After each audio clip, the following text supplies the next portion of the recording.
Yo, salut tout le monde, c'est Final 4 à l'appareil, j'espère que vous allez bien. Aujourd'hui, on va enchaîner sur une nouvelle review, ça fait déjà 4 vidéos que je tourne aujourd'hui. On va enchaîner cette fois sur la review de Orion. Orion, le deuxième tome, c'est toujours un manga français fait par NNK et NIB. NIB qui fait les dessins, NIK qui fait le scénario. Et c'est donc le deuxième volume qui est sorti il y a quelques jours. Il faudra attendre pour la suite. Et d'ailleurs, je vais vous vendre la mèche entre guillemets directement. J'ai regardé sur différents forums. Et en fait, NIB, enfin NIK plutôt, a signé un contrat avec Glénat pour...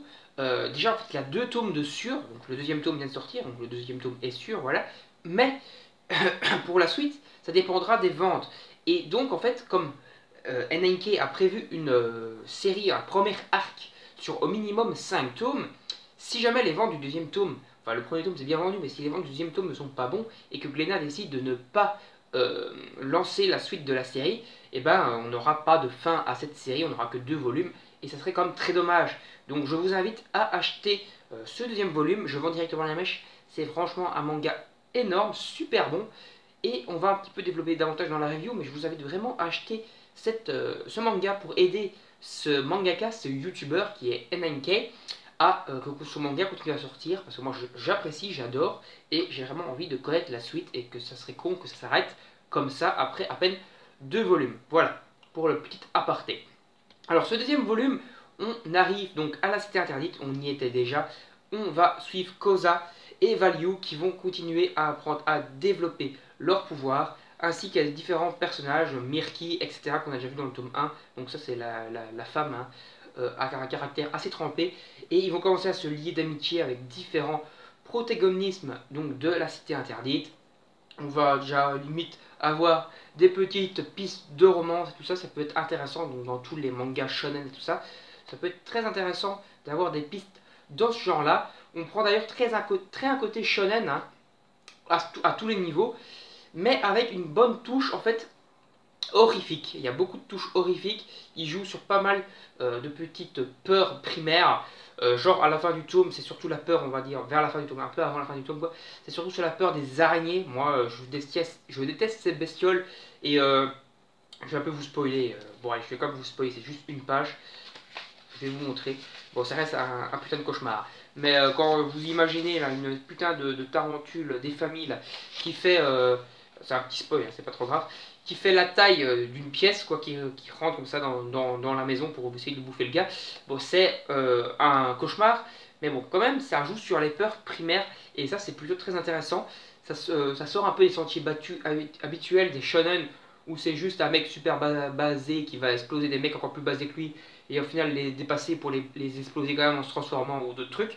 Ici, ça a un côté shonen, mais t'as un côté un peu horrifique qui joue donc sur les sensations et tout ça du personnage, ce qui est très peu fait dans les shonen en règle générale. Comme je vous le dis, dans le shonen en règle générale, t'as pas vraiment de peur primaire comme ça. En général, les héros, ils ont peur de rien, ils sont super badass, ils arrivent, ils pètent tout. Et ici, il y a quand même un petit côté horrifique, et tu vois que les personnages peuvent quand même avoir peur. Après, il y a encore quelques scènes, même un peu gore, de nouveau encore avec le délire de la plante qui pousse sur le corps justement de l'araignée. On joue beaucoup sur les araignées. Donc c'est cette plante que tu manges pour pouvoir développer des nouveaux pouvoirs.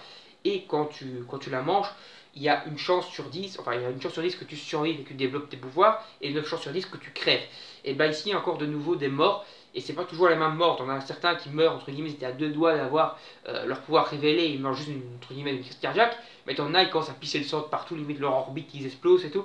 C'est assez gore, et t'as donc quelques petits passages un peu gore dans ce tome 2. Donc c'est un très bon manga, franchement, surtout au niveau des dessins de NIB. Je vais vous prendre une petite page où on peut avoir un petit peu voir mieux le dessin.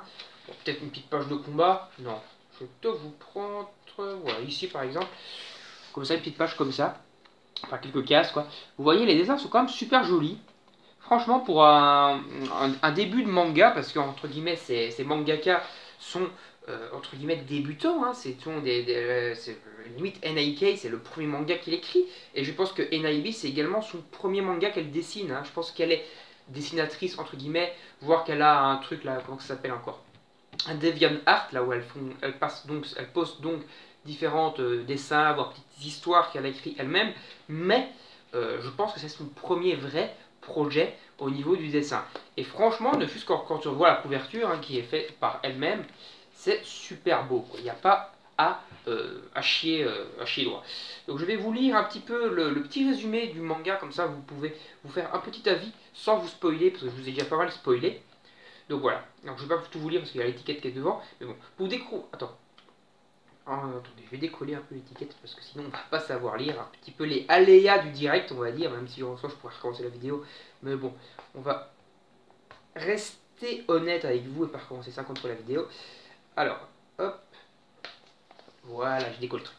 Alors, ce qui me rend, ce qui ne nous rend pas plus fort nous tue, donc voilà, donc ça c'est toujours le délire de ce manga, c'est vraiment axé là-dessus. Tu prends le poison, si ce poison te développe tes pouvoirs, tu survis, tu deviens surpuissant, mais si ça ne te rend pas surpuissant, tu décèdes. C'est un petit peu d'ailleurs un petit clin d'œil à Akira Toriyama et Dragon Ball Super, enfin Dragon Ball tout court, quand Goku boit la chaudière dessus, c'est-à-dire c'est du poison, mais ce poison, si tu survis à l'injection, tu développes ta puissance.